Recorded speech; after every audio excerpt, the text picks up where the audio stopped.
And welcome back, everybody, to another episode of Benched with Bubba, episode 387. I have a special guest joining us today, a first-timer on the show. You can find his work at RotoWire.com.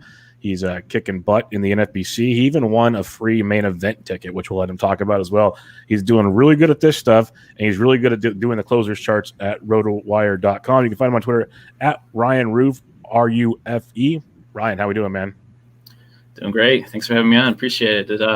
I wouldn't say I'm kicking butt at the NFBC. I think my winning the main event qualifier is my lone highlight of the year. So. You did that for like $50 though, or something, right? Yeah, it was $50. I'd say that's a pretty good ROI. Just all things considered, even if you don't win any money, that's pretty solid. So yeah, we won't talk about the several hundred I dropped afterwards trying to get another one, but you're still plus money, right? So it's all good. Exactly. It's a cool format over there. I keep wanting to do it, then I forget about it. It's Fridays only, right, over at Fanball? Yeah, so I think they took a break recently. Okay. They were doing them every week, and then some of them they were having trouble filling. So I think they took a break for a little while. I wouldn't be surprised if they brought them back towards the end of the year. But yeah, they're fun. DFS is always fun.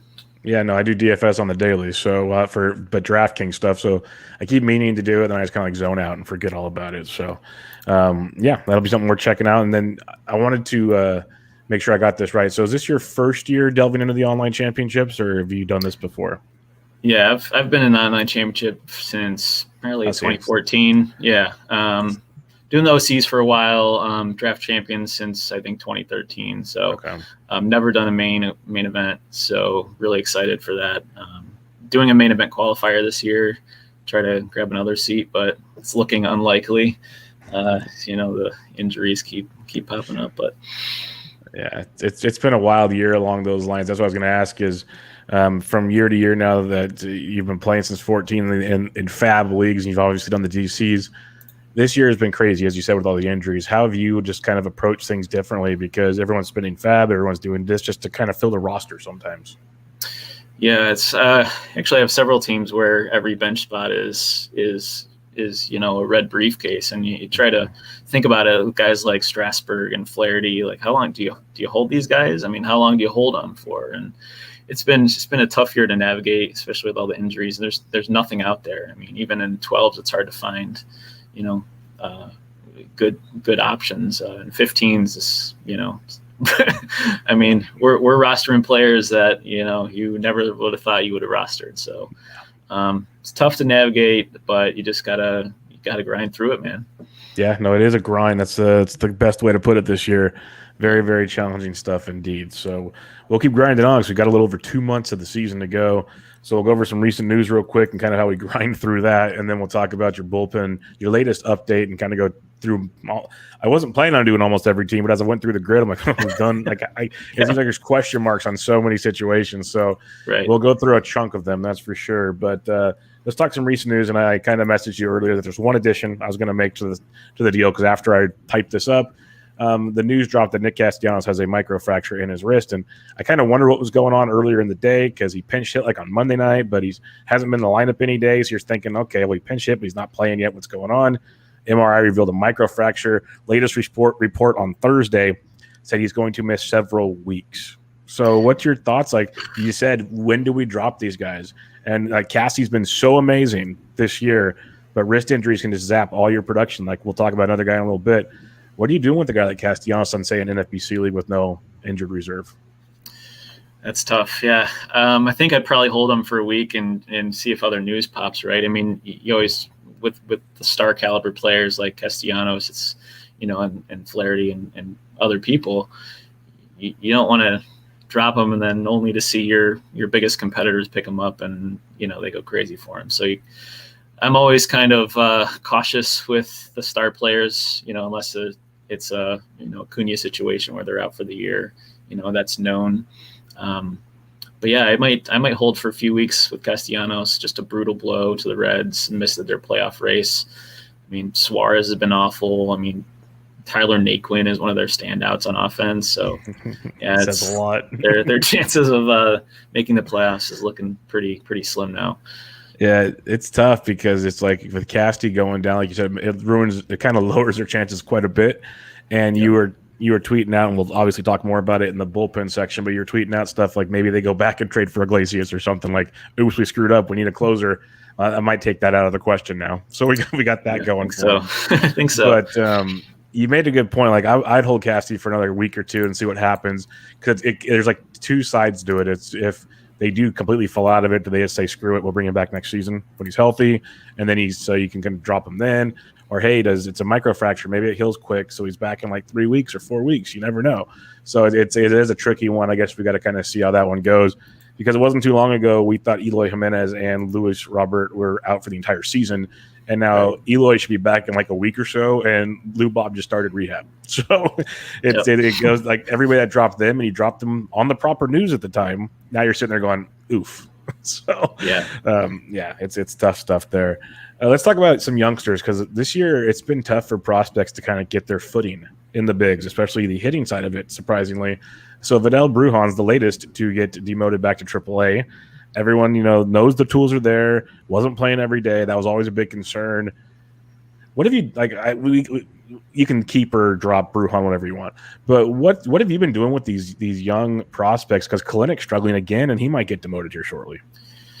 Yeah, I've been holding him, Kalynek and Brujan. I think I'm going to drop, but he was only playing against some lefties. But these were the guys I was holding your fab for, right? Like I've spent didn't go over 100 on Brujan because he was struggling a bit before his call up, but Duran is another guy invested significant fab dollars in, and Brujan just wasn't getting it done. I mean, 0.77, 31% K rate, no walks. I mean, after that hot start in the minors, he's really cooled off. So, you see kind of the upside there and what he could do, especially for the stolen base category, but I don't think he can hold him. Yeah, I don't think you can hold him either. It's always my problem with these prospects is, are they going to play every day? And you mentioned with Brujan, Duran's even platooning. At least he's on the strong side of it. Like, he's not playing versus lefties. They just happen to face a lot of lefties this week. But when he's played versus righties, he's looked good. He's hitting second. So that's promising. Maybe eventually they'll work something out there to let him play. We'll see. So I wouldn't worry about Duran as much. But Brujan, I really wouldn't be surprised if Kalynek's sent back down if he keeps this up. He's like I saw somewhere he's 3 for 20 with 9 Ks since his recent call-up. And that's not going to cut it either. Wander Franco is kind of treading water right now, but he's really not surprising. He's not really knocking the cover off the ball. So it's been a weird year. I think like the only prospect that's really kept it going is Logan Gilbert after his rough start pitching. He's looked a lot better now, but man, it's been weird because like you said, everyone puts their fab dollars into these prospects, and it's just not panning out. It's like either that or you try to get a closer, and neither situation is paying out a ton these days on the market. So we'll have to wait and see. The thing is with these prospects, they'll be back up in September. So you might get them for super cheap because no one has fab dollars left. So something to keep thinking about there. Speaking of a prospect that is down and out for the rest of the year, this is a bummer, is Alex Kirilloff. He was off to a great start to the season. Then he hurt his wrist, missed some time, came back, and he has not been the same. And it's the age-old adage that we never know how hurt these guys really are. And he was playing through an injury, and it kind of showed and made sense once he decided to have wrist surgery, and he's out for the rest of the season. So obviously you can drop Alex Kirilloff. My question, he's a pretty obvious drop. He had that sprained wrist back in May, and you just wonder if it just never healed, or they just missed something where they needed surgery. But you could tell something was kind of off because when he came back from that wrist injury, he was doing pretty well. But then in the 9 games before undergoing surgery, he was hitting just 138. But solid rookie debut overall, though. A lot of red on his StatCast page. 83rd percentile in barrel rate, 92nd in XBA and X slugging. So got a lot of potential, but bummer for the Twins. This year they're not performing well. So I mean, it's the time to play your young guys, and it's unfortunate he won't be in there. And you mentioned the StatCast page is beautiful for Kirilloff. I was loving Kirilloff during the season, not for good reasons, and it just makes me wonder now when we kind of look at draft season next year, where do we see a guy like Kirilloff going? Because we saw the potential that he has. Like, we saw that the upside was there. You'd assume he's healthy next go around. Top of your head, spitballing, where do you think he he lands in like the outfielder type situation? Good question. First thing that came to mind was round 10. I don't know if that's too early or too late. Yeah, But could be right. So, yeah, that could be like a earlier, 15-team league. 15-team league, that's like 150-ish, give or take. Yeah, and maybe he starts there, and the helium grows as draft season goes on. Yeah, I think I wouldn't be shocked because the prospect hype every year seems like it gets bigger and bigger as drafts come along. He's one of those guys I could see creeping towards that 100 mark just because of what we did see with him at one point in time. So that'll be interesting to see how that one plays out. It didn't strike out a lot either. 22% No. K rate. Doesn't walk much. Chases a bit, but that was really the only kind of negative on his StatCast page. But yeah, very promising. Yeah, very, very promising. And then, that pretty much locks in Trevor Larnach now, because that was always a question. Where's Larnach going to go when Buxton comes back, whenever Buxton comes back, for however long Buxton's back this time? So that's a question. You got Kepler there. I guess basically it locks in that situation, which is, I guess, a good thing to keep in mind as well. Yeah, I think so. Larnach's been in a brutal stretch, though. Struck out almost 50% of the time over his last 10 games, hitting like 100 or something like that. It's been bad, but I think this pretty much locks him into a role. Just try to get through it. But yeah, Kepler. Yeah, hopefully Buxton's back soon too, because he's an exciting player. Yeah, we need Buxton back. The Twins need Buxton back, so that's very true. Austin Gomber's back though. He came back for Colorado, and it's always a tongue-in-cheek thing because everyone remembers getting Gombered, but I talked to other people about it since then because I got Gombered that week, but I kept him and I kept using him, and it was very, very productive. When he went down, I was actually seriously bummed that we lost a guy that I could kind of trust. He came back and threw well in Colorado. How aggressive would you be going back and trying to get him off the wire this week? I'd be pretty aggressive. He was the prize of the Arenado deal. It's pretty clear he's the future of the Rockies starting rotation. I mean, people bag on that trade, but Gomber's been good. I mean, he's been really good. Had mixed results in his return, gave up 3 home runs to the Mariners, but those were the only hits he allowed in the game. Won 5 of his last 7 starts. The thing with Colorado pitchers that's always kind of frustrating is people just assume like you shouldn't start him at home. Gomber has a 1.98 ERA at home and 0.85 WHIP. So I'd go after him. I mean, that was the same with John Gray. John Gray's got a better home ERA than he does on the road. So I'd be pretty aggressive trying to get Gomber. He's been good. It's been interesting, like you mentioned, those road home splits. As it used to be like a foregone conclusion, like you said, to not even think about it. But Gomber, even Marquez, has been better this year at home than on the road. I think almost all of them have been better at home than on the road this year, which is really crazy to think about. But yeah, I'm going to be going after Gomber wherever I can. I like what he's shown. He's even got the strikeout upside. His biggest thing early in the year was the walks, and knock on wood, he's controlled that for the most part since he got Gombered. So I'm really looking forward to seeing what he has to offer the last couple months of the season. And on the bright side, if we want to play like really happy side of things, with so many guys getting innings limits pretty soon, he just got his rest. So we got him for the rest of the year most likely. So that's a positive. Yeah, absolutely.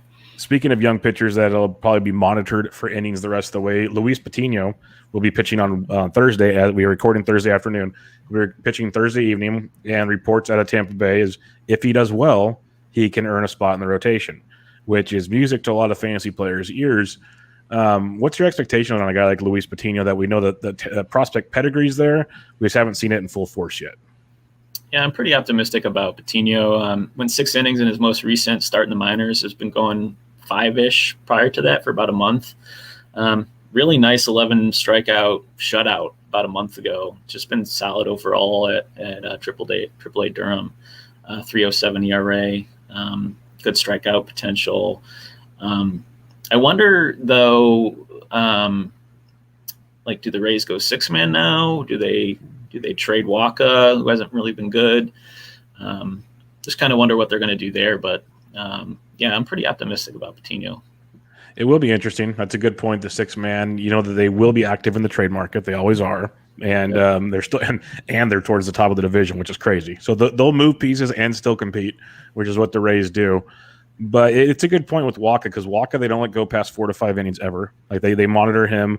When Patino first came up, like Waka was opening for Patino. Right. So there's a few ways they can go about it for sure. But like you mentioned, Patino's been going 5-ish or more. He stretched out to 90-plus pitches in pretty much every outing, which is good to see, especially for a Rays pitcher, where we usually get the yo-yoed around sometimes. So I'm very optimistic. He's a guy I got to be more aggressive for Gomber this weekend, but Patino's a guy I want to put some bids in on because he's got that strikeout upside.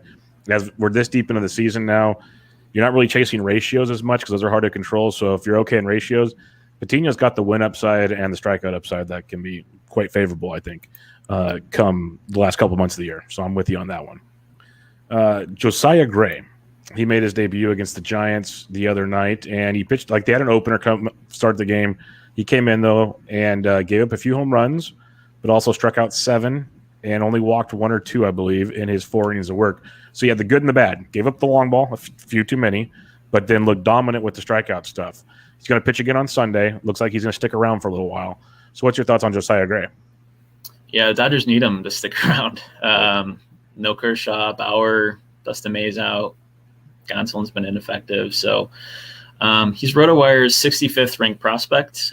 James Anderson does a great job with our top 400 prospect list.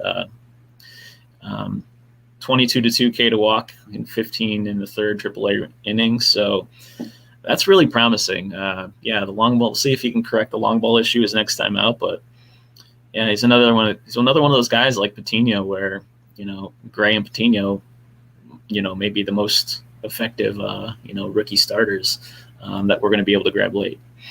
Yeah, that's what's fun about it, especially a guy like Gray, because the Dodgers, like you said, they need him.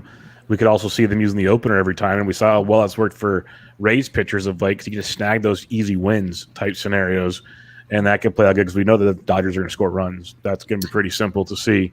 So I'm really curious. He gets for the fab bidding is going to stink because he gets Colorado on Sunday, which is going to be very favorable. So he's probably on paper should throw a pretty good outing, and it'll definitely raise the price a bit. But I'm with you. He's another one. And it's kind of funny. I started out the show kind of poo-pooing on prospects not doing so well, and here we are talking about Patino and Gray, and these guys like, let's go spend money on them.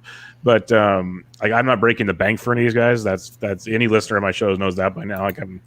Prospects I'm very hesitant to go too crazy on, but with pitching landscape the way we need it, the one thing I'll say about Gray is they're super cognitive of limiting his innings. That's one thing I'll say is he only had, I think, 15 innings before he made his start on Tuesday.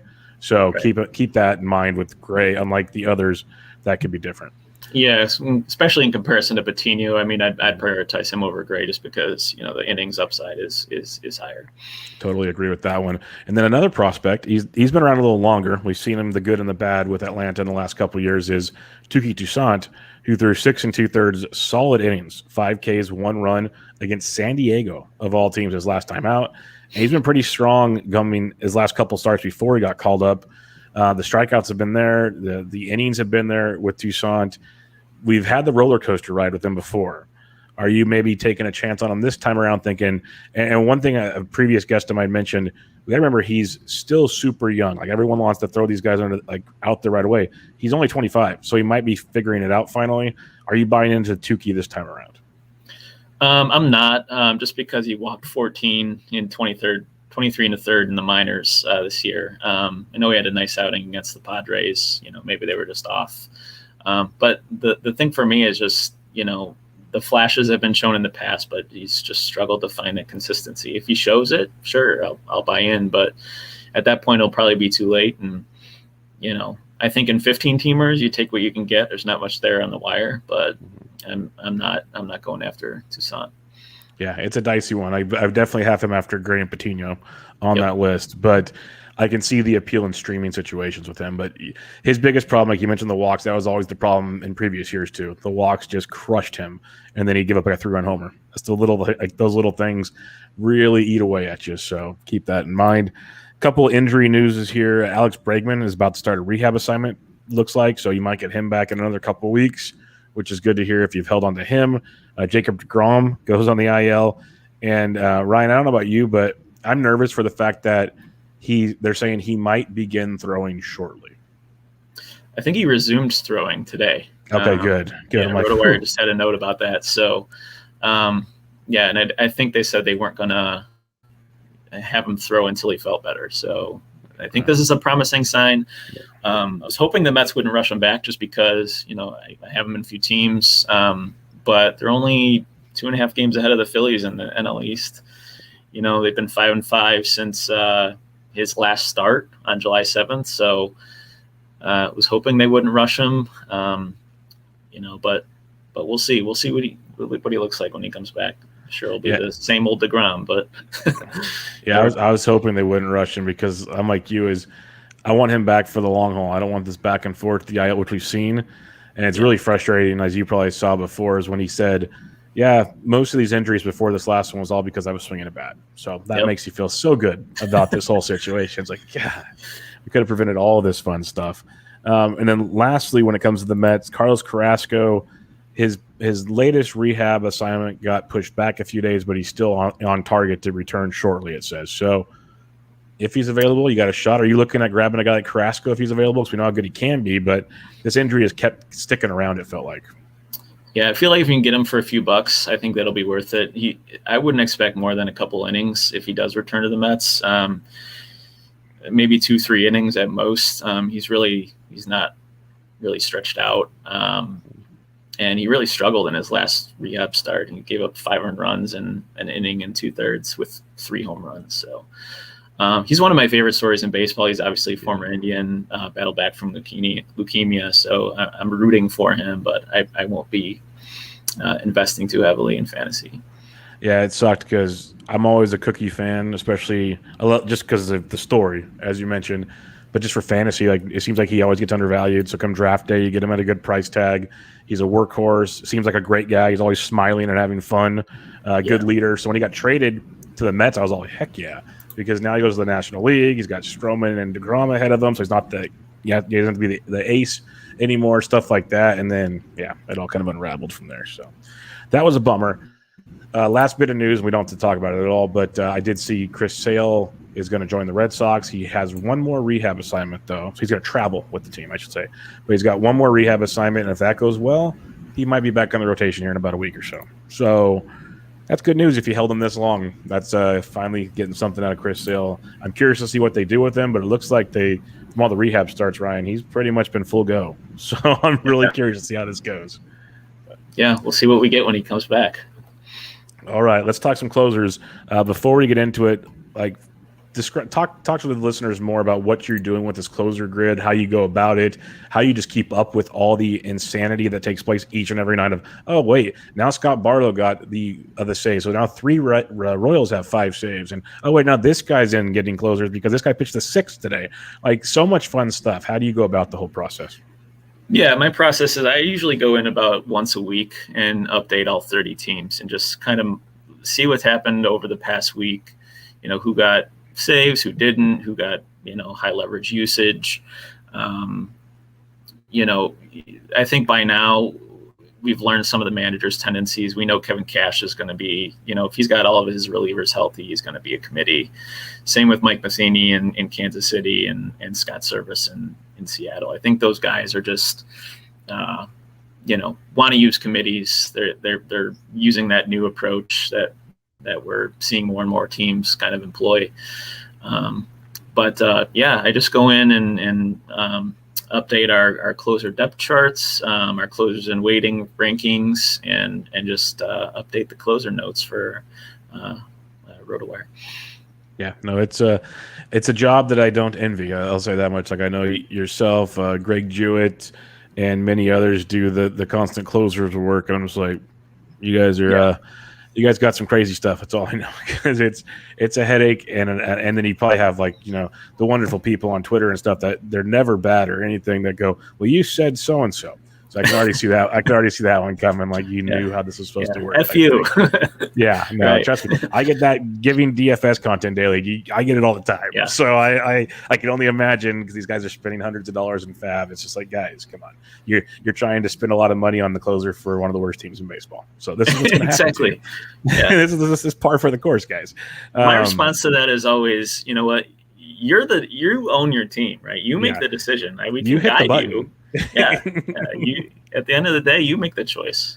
Exactly. It's like an instruction manual for anything you buy. It's just telling you how to do it. You still have to put it together. It's on you at that point. So I'm Right. with you 100% there. So let's go through some teams. As I mentioned, I wasn't planning on putting this many teams, but just going through a list, like, well, there's a question and there's a question and so on and so forth. So we'll start. It goes like kind of American League to National League here. Let's start with Baltimore. You have Tyler Wells as the closer now with low job security, but we saw Tanner Scott the other day get some. Cole Sulser had his run. Paul Fries had his run. Cesar Valdez was great until he just completely blew up because the one-pitch changeup was never going to work full-time. So what's your take here? We had a few listeners even asking, what's the deal with Tyler Wells? Yeah. So Dan Connolly covers the Orioles for The Athletic. He had a recent note that said it appears Wells will get most of the save opportunities moving forward. I mean, we'll see. I don't know if Brandon Hyde values a full-time closer role when the team's rebuilding. I guess we did see it kind of early in the season with Valdez pitching so effectively early on. I think he got 8 of the first 11 saves for the team. Paul Fry had a couple. Cole Sulser has some. But if you look at some of the usage post All-Star break, Sulser kind of was in the chair before I kind of penciled in Wells. And in his 3 appearances since the All-Star break, he pitched and this is Sulser we're talking about, he pitched the 8th with a 5-0 lead, the 7th with a 6-1 lead, and then he came on in the 6th to protect a 4-3 lead. So still high leverage, but no longer really the closer, it appears. So actually tweeted a couple of weeks ago that I thought Tanner Scott was going to get an opportunity after the All-Star break, and he did.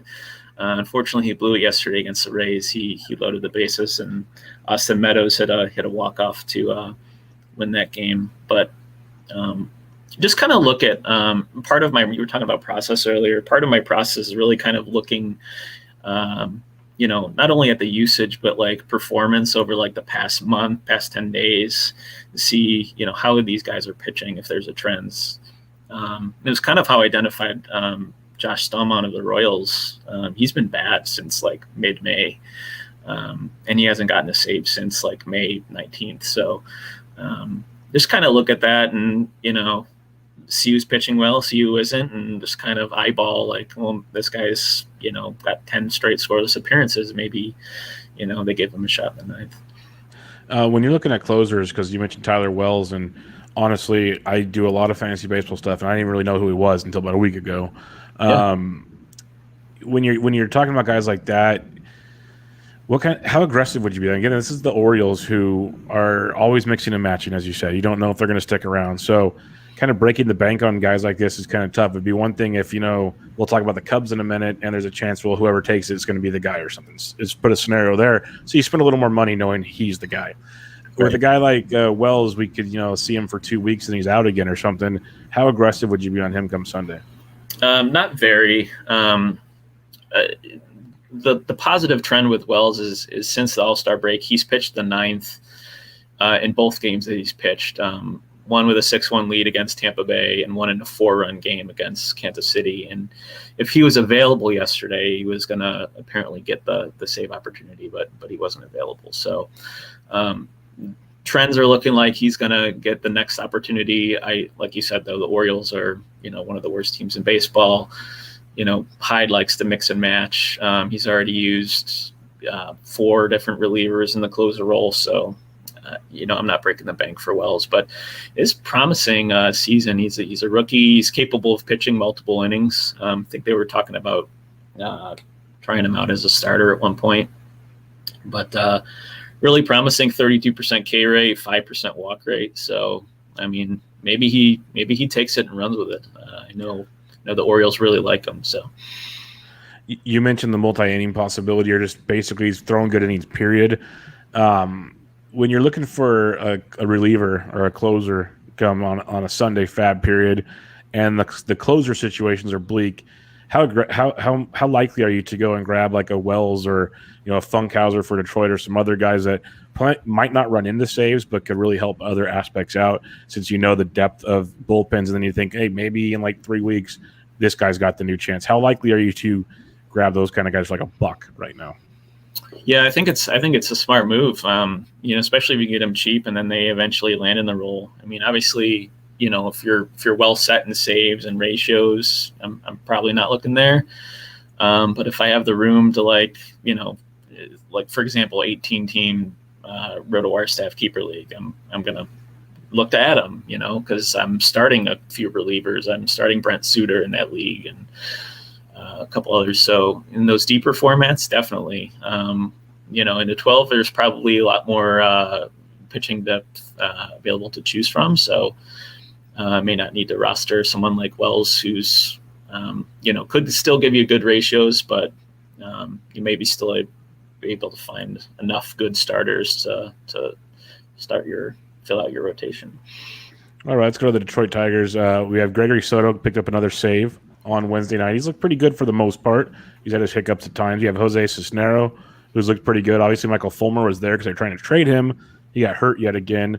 So right now you got Soto and Cisnero there. Are those the main guys you're looking at, or is there a potential third guy, assuming that both these guys maybe get traded?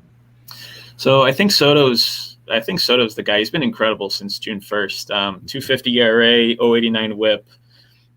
Got 10 saves overall. But Fulmer's beginning his rehab assignment today. Okay. And I think what the Tigers will try to do is they'll maybe try to get him a save opportunity before the deadline, just to try to establish some trade value.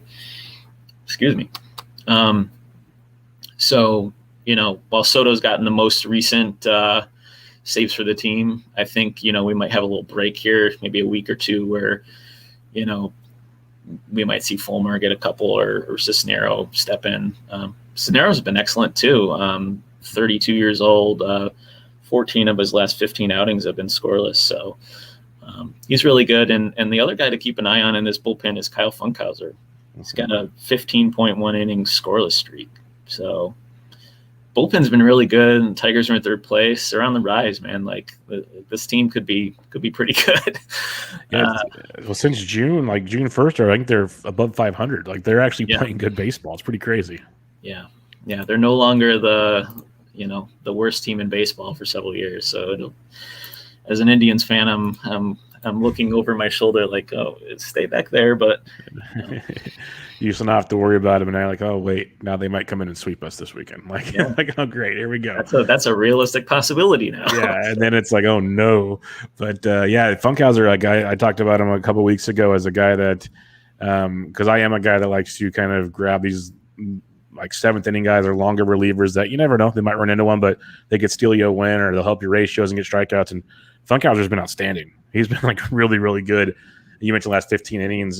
He's just had a really good season overall, but of late has been outstanding. So I like that recommendation. He's like, for me, it's one of those, if the Tigers like decide to say, screw it, we're selling everybody, and all of a sudden they sell Cisnero and Soto, I'm guessing Funkhauser is the guy, but we'll see. Maybe they trade Funkhauser because some team's looking for a middle reliever. Who knows? But it is the Tigers after all, so we'll see how that goes.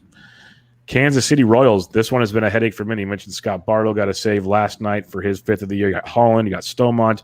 They each have 5+ saves. What are you doing with this bullpen? Yeah, I'm staying away. So Holland and Barlow are the only two relievers who have gotten saves for the Royals since June 1st. Like I said, Stomont was in mid-May, and he's been bad since May 1st. But I'm just generally avoiding this committee. I mean, it's another committee. Barlow is, really good. He had a stretch of games where he was struggling for a while, but I'm just not interested in this bullpen, at least from a fantasy perspective, right? Yeah, it's a headache. It's a nightmare is what it is. It's a great bullpen if you have a saves hold league. So you're good there. But it's a nightmare everywhere else. Let's move on to the Los Angeles Angels of Anaheim. This is a fun one because Raisel Iglesias has been absolutely amazing. It feels like he almost doesn't get unless I'm just missing the conversations, it feels like he doesn't get the respect he deserves just because he's on the Angels right now. He's been so good as a reliever. And the Angels have been so bad. So I know you've put out some potential trade situations, and other people have chatted about it. Do you think the Angels trade him? Well, probably. They're 1-4 since the All-Star break. And those 5 games were against wild card contenders. They're now 7.5 games back of the wild card. And it's a shame, Trout's coming back soon. Eventually Rendon will come back. He's suffered a setbacks out a few more weeks, but with Trout and Ohtani, what are they doing? Like, they got to get some pitching. So I think they'll trade him for some pitching, to be honest. Yeah, that'll be interesting to see, because they need pitching. You have on your list here Dylan Bundy's like the fourth guy here. It shows you how bad their pitching's been. As Bundy is in the bullpen now. If for some reason they do trade Iglesias, is it Mayer's job, or do you think someone else steps in there? I probably Mayer's, although he hasn't been good either. So, we'll see. They have a couple guys in the minors. Chris Rodriguez and Reed Detmers both were promoted to AAA today. Maybe they get a shot later this season, kind of in the role, but they're more kind of starters. So I don't know what they're going to do. I would think Mayers. I actually picked Mayers up in the RotoWire staff league last weekend. Thinking they would trade Iglesias. So yeah, we'll have to see how it goes. Like I'm as long as Iglesias, if he gets traded, is traded out of the NL West, I'll be happy, because I'm very, very I can just see it now. Like, he goes to San Diego because they just can't have enough pieces. That's what they love to do, or even LA. Unless he goes to the Giants, right? Yeah, I'm good there. That's the only team you can go to. Otherwise, get out of California. Like, go far, far away. Go to Colorado if you want, or Arizona. I'm fine there. But yeah, go far, far out of California. Minnesota Twins. This is one where the Twins have been so bad. We talked about it earlier with Kirilloff, that they've become sellers all of a sudden. You have Taylor Rogers. You have Hansel Robles getting some love. Duffy's been good out of the bullpen. What do you think happens? Like, do you think these guys get traded? If not, how do you kind of assess this bullpen? Yeah, I think Rogers especially will be attractive to a lot of teams. That 57 to 8K to walk is really good. I just think a lot of teams will be interested in him. And Robles has been pretty good. He's gotten the most save opportunities for the Twins as of late, but they're losing games. There's not many save opportunities to come by. So I do think both get traded. Maybe Alex Colomé gets back the role. He hasn't been bad since July 1st. 3.18 ERA, 6-1K to walk in 5 2/3. So maybe they'll go back to that well. I like that call. I was always the Alex Colomé fan in recent years when he was actually good, and then he kind of had his hiccup last year. But sometimes it just takes, a little humility. Go pitch the 6th inning for a while, guy. Go pitch the 7th inning and get your stuff together. Get the mind right, because you obviously see it with these relievers, and I've said it before, and many others have. Is it takes a special breed to close out a game. Like, you have to be mentally just different to close out a game. Yeah. And if that gets frazzled at all, it's going to be a mess for a little while. So, yeah, it could be just what he needed to get his mind right and then step right back in there. We'll see how that one goes. New York Yankees, Chapman has been a mess of late. Did pick up the save the other day, but still gave up a home run to McCutchen in that process. So it wasn't the lights-out Chapman of old. And it's been bumpy. They put Britton back there. They put Chad Green back there. What are you doing with New York? Like, we just talked about guys like Funkhauser who can help you with ratios and whatnot. Britton and Green can't hurt you for the most of the time. Do you go and grab some of those guys that's speculating, or how do you do with the Yankees? Yeah, so Britton was on my conditional bid list a lot of leagues, but I didn't end up picking him up anywhere. But I think Chapman's fine. I think the All-Star break came at the right time for him. It was perfect time. If you look at his last 5 outings, he does have 4 scoreless outings over his last 5. So still throwing gas. So I think that little break, the All-Star break, really, really helped him. But yeah, some of those guys you mentioned, Green, I really like Loaisiga. Supposed to be back this weekend. That'll be huge for that bullpen. Had he not gone on the COVID list, I think we might have seen him in the 9th. With Chapman getting a little bit of a break, but he's another one of those guys like Funkhauser, where like Wells, capable of pitching multiple innings and having that flexibility to pitch in multiple innings. You don't necessarily want to reserve him for the 9th unless you bring him in the 8th. So yeah. Same with Chad Green the same way, capable of pitching multiple innings. So I like what Loaisiga has done this year. It's been he's been outstanding. Like you mentioned, the COVID list could be a week to get him for like $1 if he's sitting out there. I'm going to probably say it too many times, is as this season goes on and we start seeing innings limits put into play, that means probably even worse pitchers get called up to pitch and whatnot. Some of these long relievers are going to be much better for your roster than streaming some guys. So get them now while you can and fill it in while you can. It's not always easy. Like you mentioned, you have teams and others do that just have all the red briefcases, so you have nowhere to put them right now. But they do come in handy on certain weeks right now when you see, you got the injuries, you only have so many starters. And like, well, the one starts at Yankee Stadium. I really don't want to start this guy at Yankee Stadium. Well, go throw the Weiser guy out there. Maybe he gets 2 or 3 appearances, gets you 5+ innings and 5+ Ks, and maybe sneaks a win in there for all you know. It turns out to be a pretty productive week. Yeah, he's got like 7 wins or something like that. Yeah, he's been outstanding. Him and like Colin McHugh. Like McHugh's actually been talked about enough where I think he's pretty much he's getting grabbed everywhere. But it's like the Rays, man. They always have one reliever. Like it was Yarborough that one year, now it's McHugh. It's just crazy. They always have a guy. Seattle Mariners, they have a couple guys here. Kendall Graveman, he's been pretty good closing. A little sketchy the other night, but been pretty good. The defense didn't help him at all. You have Paul Sewell, who's been outstanding this season. And then a couple other pieces back there. What are you doing with this bullpen? Because you imagine Graveman's probably going to get traded, I would think. But what's your thoughts on Seattle? Maybe he gets traded. I don't know. Seattle's only 3 games back of the wild card. They have a huge 4-game series this weekend against Oakland. And then they have 3 at home versus Houston right before the trade deadline. So depending on what happens over the next 7 games, I really think they'll wait. If they do trade him, it will be at the last minute because they are right in the thick of the wild card.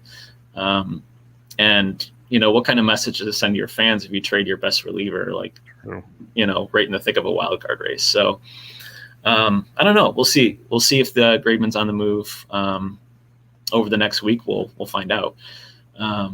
But Sewell, I know, is a popular stash candidate in recent weeks because of the Graveman trade rumors. He earned a couple saves coming in and out of the All-Star break. Did struggle over his last 2 appearances, 4 earned runs, gave up a homer in each of those. So just something to monitor there. Drew Steckenrider's been really, really good too. Just 1 earned run allowed since June 6th. So bullpen's been great aside from Rafael Montero. It's been terrible. JT Chargois has been really good too. Only 4 walks and 27 in the third. So, I'm really excited to see what they do. I could see them acquiring somebody like, Taylor Rogers or Iglesias even, if they decide to become buyers. That'd be crazy because it wasn't too long ago if like the Mariners like just out of it all, and then you mentioned 3 games out of this and that, and big series coming up. I'm like, wow. Imagine if Clinic was actually hitting. Like that would be right. Like, oh man. Just Torrance has been great. They got Cal Raleigh up. They're giving people chances. It's just because even like Shed Long, and then you have Lewis goes down with an injury, and they're still there. So that's pretty crazy to think about. Last American League team on the list, the Tampa Bay Rays, because why not? They always love committees, as you mentioned. Diego Castillo's been doing the job. Pete Fairbanks snuck in a couple saves recently. If you are to roster some guys out of Tampa Bay, who are you rostering? Yeah, I'm rostering Castillo and Fairbanks. I think they've gotten the most recent saves. I mean, Kittredge has got a couple. Jeffrey Springs has a couple, but they haven't gotten a save in a while. So I think Castillo and Fairbanks kind of the main guys right now. Nick Anderson's starting a rehab assignment soon, so it's something to monitor. He was their kind of closer for a while last year. But I think Kevin Cash will stay true to this committee. He's just never one to stick with just one guy. Hence the Fairbanks usage over the past, I think he got the team's most 2 recent saves. So yep. I'm sure they'll go back to Castillo right as everyone picks up Fairbanks again. So no doubt about it. Like going into the season, I had a ton of Fairbanks like DCs going, yep, that's the guy I want late, because what we saw, the usage late in the postseason and everything. Then he starts out the year just not even close to it again. I'm like, oh, thank you, Kevin Cash. But now we're back. So we'll see how long that lasts for. And I lied. We have one more American League team, the Texas Rangers. Ian Kennedy's been pretty decent for the Rangers this year, getting stuff done, kind of a last-minute throw into the closer role situation. You got Spores. You have Joely Rodriguez. You would imagine Kennedy gets dealt. What are you doing with this Rangers situation? Yeah, probably avoiding it too. It's tough because they have 2 real young guys, Joe Barlow and DeMarcus Evans, who are really exciting. I think the future kind of lies with them, but in the interim, maybe Josh Spores or Dennis Santana. I don't think those young guys kind of step into that role this year. Joely Rodriguez has been bad this season. Brett Brett Martin doesn't really fit the closer profile. He's only got a 6.6 K per nine. So I would think it goes to Spores or Dennis Santana, who came over from the Dodgers in June. Yeah. Well, forgot all about Dennis Santana. Yeah, he's been getting some eighth inning work lately. So yeah, we'll see. We'll see if he steps in, because I think I have to imagine they'll trade Kennedy. I mean, there's no reason not to, right? Yeah, I'm with you. There's no reason not to. And again, I lied. We have one more American League team because I'm so good at my alphabetical order here. The Toronto Blue Jays. They're going back to Toronto. Buffalo, their last game was on Wednesday night in Buffalo. Jordan Romano's been pretty darn good. Is it pretty much his job, do you see, going forward, or is there any concern about someone else jumping in there? Well, I thought Julian Merriweather was going to kind of split the role with him, but he had a setback in his recovery. He still doesn't have a timetable to resume mound work, so mid to late August probably for him to come back. So I think Romano probably going to keep the role for now. He's been pretty steady until July. In fact, over his last 4 appearances, he's given up 5 earned runs and served up 3 homers during that span, but still been great overall. 2.41 ERA, 7 saves. I think this team will definitely trade for another reliever. I had previously pegged them for Richard Rodriguez from the Pirates. Pirates GM Ben Cherington came from Toronto, knows the system well. I think it makes sense for them to kind of trade for Rich Rod if they want to push for the playoffs. Because everyone else is like really, aside from Romano, maybe Simber kind of reminds me of like Tyler Rogers light with that like low K rate, but like soft contact. DeLeese has been bad. Chatwood's been bad. I mean, you can't put those guys in the 9th inning when they're walking 7 guys per 9. Like that's stupid. Now, if they do trade for Rich Rod, you'd imagine they trade for him to be the closer. But do you imagine he just walks in and takes the job from Romano, or like, would you be, if you're a Romano owner, basically, would you be concerned about losing your saves that way? A little bit. I think they could probably split the role. I still think Romano is kind of the highest leverage reliever. They'll probably use him similar to the way Seattle uses Graveman, where it doesn't always get the 9th. But Rich Rod's been, could fit that role too. So, I could see them kind of splitting if they do acquire Rodriguez. All right, now we head to the National League, and we start at the Arizona Diamondbacks, and it wasn't too long ago where everyone's like, screw Joakim Soria. Why spend money on Joakim Soria? The Diamondbacks can't win games. Blah, blah. Well, they lost like 22 in a row or something, whatever it was. Yeah. But now they're winning. They just swept the Pirates. They won, I think, 4 out of 6. Soria's getting saves. Now he's going to get traded. So what are you doing with the situation in Arizona? Yeah, Soria's been really good since July 1st. 3 ERA, 1 whip, 13-1 K to walk, 6 saves, 9 innings. Really boosted his trade value. So certainly on the move. Options behind him are bad. Yeah, very bad. I mean, if I had to take a guess, maybe Noe Ramirez. He has a history with Torey Lovullo, the Red Sox in 2015. Been pitching the 8th. But he might be a trade candidate too. So assuming anyone's even interested in Noe Ramirez, probably not. But Tyler Clippard was just activated after missing 4 months. He has experience in the role, albeit it was a long time ago. I think 2012. He was a Nats closer. So I don't know. This is really kind of a flip a coin. Maybe see. I really don't know. They have a couple young guys, Brett DeGeis and JB Bukauskas, but they've really struggled. So I think those are kind of the guys they want to be in the role eventually, but both have an ERA over 7. So I'd be surprised if they step into it. So basically with Arizona, we're just going to wait and see because it's such a mess there. Like it might not be worth the price of admission, basically. That sounds like a fun one there. Let's go to the Cubs. Craig Kimbrell has been amazing this season. Like the Kimbrell of old, like the Atlanta Braves Kimbrell. He's been great. Very, very high chance he gets traded this trade deadline to where? Hopefully the Giants, but we'll see how that goes. Chafin's been good. Tepera's been good, but there are even rumors they might get traded too as just the fire sale in Chicago begins. Let's just have some fun with this. First off, if Kimbrell gets traded, who do you want as the closer? At the end of the trade deadline, who do you think's left standing? So Kimbrell assuming Kimbrel's moved first, which I don't know if he will be, I would want Tepera. Has experience in the role with Toronto, career low 7.5 walk rate this season.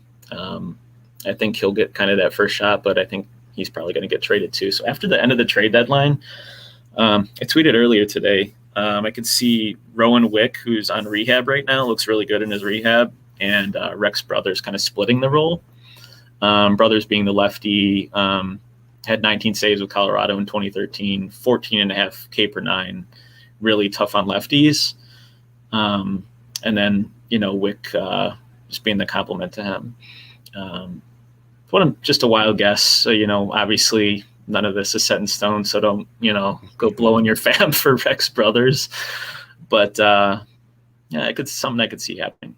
Yeah, but the fun in listening to this now is you can go get him for $1 now, and just see what happens. If you have to drop him, it's $1. Like, it's not the end of the world. Where if those trades all happen and Rex Brothers becomes a closer, you and I both know that it's going to be so much fun that following Sunday. So if you can get ahead of the game here, it's good. And Rowan Wick, correct me if I'm wrong, didn't he have some save chances in recent years as fill-in closer for the Cubs? Yeah, last year I think. That's what I thought, and it sounded familiar. Yeah. He's pitched in high leverage before. He would be the guy I would really kind of go after for the $1. Mm-hmm. Probably not Brothers, but we'll see how the other trade chips fall with this team, because they're all free agents. I think Chafin's got a mutual option next year, but Tepera, Dan Winkler's even a free agent next year, so they could trade their the entire bullpen basically. The whole bullpen, God. Yeah, you get Chris Bryant and 3 of our relievers. Go. Yeah, exactly. Yeah, and then as long as Chafin goes somewhere where his personality won't get dwarfed, we'll be good, because he's been fun just to watch and all that kind of stuff. So we'll see how that goes. Let's go to Cincinnati. Heath Hembree has been the closer of late. He's been good, but also had some shaky moments out there. And then he comes in different high leverage spots, so he's not always in the bullpen. Amir Garrett got a save the other day. It's been interesting, to say the least, in Cincinnati. What are you doing with this bullpen? Yeah, I just think David Bell is one of those guys who likes to just mix and match. I want to say it's Lucas Sims' chair upon his return. He didn't really do anything to lose the job. He just got hurt. He was actually pitching really well before he got injured. But Hembree and Garrett have both been really good since July 1st. Hembree 2.08 ERA, 5 saves. Overall, 14.5 K per nine. The things I worry about with Hembree is 2.2 homers per nine and a 6.32 ERA at home. Ooh. So, so I don't know. It's just kind of a random stat to watch out for there.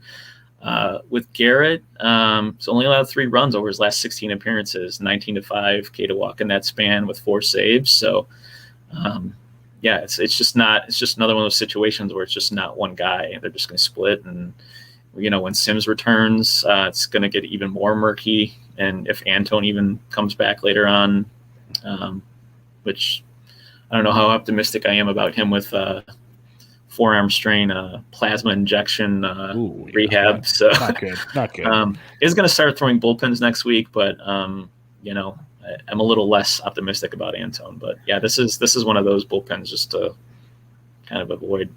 Yeah, it's a tricky one, because I liked Sims a lot going into the year. Like you said, he's pitching really well towards the end, but it's been a dicey situation, to say the least. Let's head to Miami. Yimi Garcia, he got the job, then it got sketchy, so Bender stepped in for a bit, but then Yimi's back there, and he got a save again on Wednesday night. They might try to trade Yimi. I know Bender's been the popular name, Ryan, so what are you looking at here in this Miami situation? Yeah, I think Yimi just got the most recent opportunity because they're trying to trade him. Okay. I think I speculated him going back to the Dodgers where he started his career. But yeah, he's been shaky, 6.59 ERA since June 1st. Pretty bad. Everyone started adding Bender as his possible replacement, but he's given up 6 earned runs over his last 6 appearances. So never fails. Yeah, it's always something, right? Yep. I think it's either Bender or I think maybe they give Anthony Bass another crack at the role. He started the year as the closer, blew 2 saves real early on, and that's when Yimi took over. But I don't really think Floro has that profiles walk rates over 10% for the first time in his career, and I just don't think he's really, he has 2 saves, but I don't think he's really closer material. So, yeah, I know a lot of DCs I have would love to see Anthony Pass get saves again. So yeah, he was a big target of mine. I had him on like 3 teams, and then it was, Then it blew up. It blew up in all our faces. So, sure did. Yeah, but it was value, Ryan. It was value when we drafted him, so it's okay. Let's head to the Mets. Edwin Diaz. When we all thought he'd figured it out and things were going good, it has gotten quite ugly again for Edwin Diaz, like really ugly again. Seth Lugo's always been pretty good. Trevor May's been outstanding. There was times when he figured May would be like a future closer in Minnesota, never panned out. What are you trying to do here? Do you think Edwin Diaz loses the job and you want to get Lugo or May, or is Diaz just going to be the guy? I think Diaz is a guy. Luis Rojas gave him a vote of confidence and said he would have gotten a save opportunity Tuesday against the Reds, but they trailed that whole game. So, if he blows another 1 or 2, I'm sure they'll turn to May. Everyone's panicking about Seth Lugo after his 5 earned run blow up during the short week where everyone was starting relievers. Mm-hmm. But I'm not worried about him after 1 bad outing. He's been good in like every one of his other appearances. So could easily see them turning to Lugo. May has logged actually the team's 2 most recent saves. As you said, he's been good, but always homer prone. He's always had an issue with that. So, it will all depend on what Diaz does his next time he has a save chance. Yeah, I'm with you there. Like, we know how good he can be. It could just be one of those stretches. We'll see how it goes. But I like Trevor May. And then we love Lugo. Like, Lugo kind of fits that mold of those multi-inning guys we talked about earlier, that he's going to have a lot more good starts than bad, or good outings than bad. And he can really rack things up for you. So, and if they keep having pitching issues, you might see him go back to the rotation like we saw before. And he was quite productive in that role as well. A couple more to go here. Philadelphia Phillies. You have Ranger Suarez has been looking pretty good in the pen. You got Hector Neris still sitting around giving up home runs. You got Alvarado. It's been a mess, this bullpen. It is a complete disaster. So are you on the team Ranger Suarez, or are you kind of speculating elsewhere? Yeah, I picked Suarez up in a couple of leagues. I do think this is a committee between Suarez and Neris. Alvarado's just been bad over his last 8 outings. Got an ERA over 11. And overall is 19% walk rate. You don't want that for your closer. So I think Suarez, who holds lefties under 100 batting average, and Neris, who does well against righties, I think it's they're just gonna split the saves between them. Archie Bradley actually has 8 consecutive scoreless outings, but only 2 strikeouts over 9 innings during that span. So I don't think he's an option. I even wonder if the Phillies will try to trade him to upgrade their pen. But right now, I think it's Suarez and Neris. It's pretty crazy. Archie Bradley got paid, and he still can't find the 9th inning role. That's how things have gone there. But one thing you mentioned that I'm kind of happy you mentioned is I still think Neris gets some love too. I can't remember what show I was on recently, and they asked, how do you think the Philly situation ends up? And I said, I wouldn't be shocked if Neris gets the most saves the rest of the way. Like, I think Suarez is still very much in play, and I kind of like the committee mode you're talking about there, but I don't think Neris is going away. This happened a couple of years ago with him. Is he started out as a closer, he struggled, and they put him right back in there. So yeah, I agree. I think he's still meant to be in that back end somewhere. So we'll see how that goes. But I have some Ranger Suarez as well. I have a little bit of both. I'm a sucker for punishment, I guess, in Philadelphia. Last National League team we have here, the Pittsburgh Pirates. We mentioned Rich Rodriguez likely getting traded, very highly likely getting traded. Where are you looking at in that Pittsburgh bullpen? I know they don't win a lot of games, but they might have like 10 save chances the rest of the way. So where are we looking? Yeah, I think David Bednar is the most obvious choice to close. ERA under 3, 11.1 K per 9. And he's been getting higher leverage work ever since Kyle Crick was DFA'd. So a lot of people thought Crick might step into that role, but he was walking batters 7 walks per 9. So probably why I got DFA'd. So I think Bednar probably steps in. Another person to watch is Kyle Keller. He was recently recalled a few weeks ago. Posted a 2.20 ERA, 0.86 WHIP, and 26-1 K to walk in 16 innings during his most recent stint in the minors. So pretty good. obviously really hasn't pitched high leverage yet. So, if Bednar doesn't work out, it's kind of a deeper target to look at. No, that's good to know because Pittsburgh, when they do win games, it's usually close. So you're going to get some save chances there. They're not blowing teams out of the water, but they have a sneaky good offense. They don't strike out a lot, so they might get more saves than you think. And Rich Rod's out of town. So it's like, if you had to this week and everything we just talked about, first off, is there any more teams that I missed that have interest to you coming into the trade deadline? I don't think so. I think we covered all 30 teams. The main ones. Yeah, I think we did too. With all that we talked about, though, kind of all the speculative ads, who might be some of your top spec ads, like maybe this weekend or as the trade deadline looms? Yeah, so I really liked Anthony Bender and Sewald for at least for closers. You just obviously have to watch to see what happens with Graveman. Lucas Sims, if he's available, I would go back and get him. Even though it's a committee there, he'll help you out with strikeouts and his ratios. So those would be kind of my top stashes. The rest of the stashes aren't as appealing just because they played for shittier teams. Guys like Bednar and Carlos Estevez and Mayers and Spores. Maybe go get Tyler Wells too, that we talked about at the top of the show. Yeah, that sounds good to me. Yeah. We have one listener question because we already answered the Wells question. So we have one left, and that is from Taylor Johnson. He asks, he's at AStat32. With David Price building up as a starter, he's actually looked good his last couple chances out there. Where would you rank him rest of season among starting pitchers for you? So if Price is out there, and is he like a top 100 starting pitcher for you if he gets stretched out? Oh, yeah, I would think so. Top 50? Maybe right there. Yeah, maybe right there. Okay. Yeah, and then I think he'll have his moments. He's always been a strikeout guy, but we have seen he's getting older, and sometimes it gets a little wonky. But it's the Dodgers. It's not a bad thing. And then would you stop? This one kind of made me laugh. Would you stop with Kyle Gibson? I think Kyle Gibson's been pretty good, except his last two starts both against Detroit. Would I drop him for Price? No. Okay. Gibson's been great for 15 of his 18 starts. So I'll give 2 bad starts a pass. Yeah. And like I said, out of all teams that showed up against the Detroit Tigers, of course, that took it to Kyle Gibson, which Juggernaut. It's wild, man. But they are like everyone wants to joke about it, and they've earned that right. But I do in DFS, I look at like monthly splits, and they're hitting the baseball. It's crazy. They're pitching okay. Scooble's been great. You mentioned Funkhauser, and that bullpen's been, and Soto and company have been setting things down. It'll be interesting. For your Cleveland Indians, what do you think they do this trade deadline? Probably nothing. I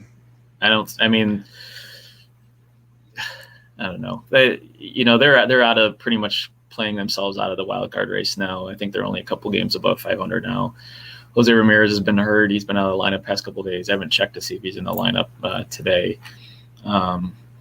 But yeah, I don't think they do much. If anything, they'll trade maybe Brian Shaw out of the bullpen. But I would love to see them acquire some outfield depth. I had such high expectations for, with Eddie Rosario out. They called up Daniel Johnson, and I drafted him on like all my DC teams, and was thinking he's going to be great, but he's just strikes out too much at the big league level. So. Bradley Zimmer's been pretty good though. So, I don't know. I'd like to see them upgrade their outfield though, but we'll see. Yeah, Mercado's getting on base and stealing, so you got that going for you. There's such a like Bieber's back soon, right? I don't remember the latest update on him. I still before the All-Star break, it was still a couple weeks before he even does his rehab. So yeah, and Plesac hasn't looked good. Savali, I think, is rehabbing now. Yeah. So I don't know. The local radio guys here in Cleveland talk about like we should trade Jose Ramirez now. He's the highest, get the most return for him because we waited too long to trade Lindor. And the return wasn't amazing. Ned Rosario's been good, but Jimenez hasn't been good, and I don't know. That would suck. Yeah, but yeah, I could see him doing it. I wouldn't be surprised because it doesn't. I get their logic of go get him while you can get some stuff for him, basically. Yeah. But man, first Lindor and then J-Ram in like a 12-month process. His contract is just so friendly. Like the return for him, if they traded him now, would be huge. You know, and if they had a 9-game losing streak recently, if they lose, you know, if they get swept by the Rays this weekend and, you know, lose their next 5 before the trade deadline, you know, I could see it. Most definitely. And he'll probably go to like the Dodgers or something. So that'd be great. That'd be really good because that's what the Dodgers do, is take highly talented people and even if they don't need them, they take them. But wouldn't be surprised about that. But Ryan, I think that'll wrap us up for today's episode. Any final thoughts on the closing situation, on the rest of the fantasy baseball season that you want to leave the listeners with?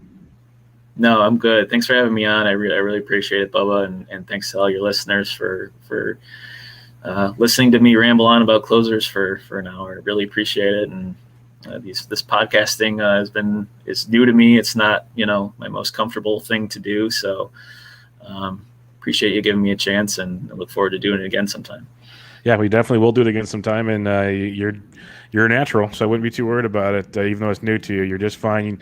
Like I tell everybody, like that, get nervous or whatever. Mom, you like baseball? I like baseball. We're talking baseball. So yeah, it's a real simple thing. It's just a stupid microphone involved. That's all it is. Like just think of it as 2 guys at a bar talking baseball. So it's real simple stuff there. But yeah, everybody check out Ryan on Twitter at Ryan Rufe, RUFE, and his work over at RotoWire.com. As we've had many RotoWire people on the show, and I've said it many times, I've been a subscriber to RotoWire since college, so we're going on way too long now. Don't even want to count that up, but it's been a long time. So go check out RotoWire.com and all the goodies. I know they have a 10-day free trial, all that good stuff. So check them out. Check Ryan out on Twitter. Check out the Closers Grid as well. And we'll be back with you guys next week, as this was Bench with Bubba, episode 387. See you guys later.